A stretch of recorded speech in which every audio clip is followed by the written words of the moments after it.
Breast cancer একটা deadly disease. প্রতি বছর পুরো ওয়ার্ল্ডে 10 লাখ নতুন রোগী আসে।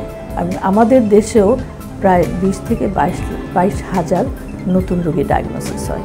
যে কারণে আমাদের এইগুলো হয় সেগুলো সম্বন্ধে আমাদের একটু সচেতন থাকা লাগে। আমাদের বংশগত কোনো কারণ থাকে সেটাকে অবশ্যই গুরুত্ব দিতে হবে। তার আপন আত্মীয়, first degree second degree relative যারা মা, খালা, বোন, আন্টি বা চাচাতো মামাতো খালাতো ভাই বোন, তাদের যদি ইতিহাস থাকে তাকে বেশি সচেতন হতে হবে। আর তাছাড়া যদি কেউ মাসিক শেষ হওয়ার পরে হরমোন গ্রহণ করে সেটা খুবই রিস্কি, এটা তাদেরকেও নিয়মিত চেক আপে থাকতে হবে।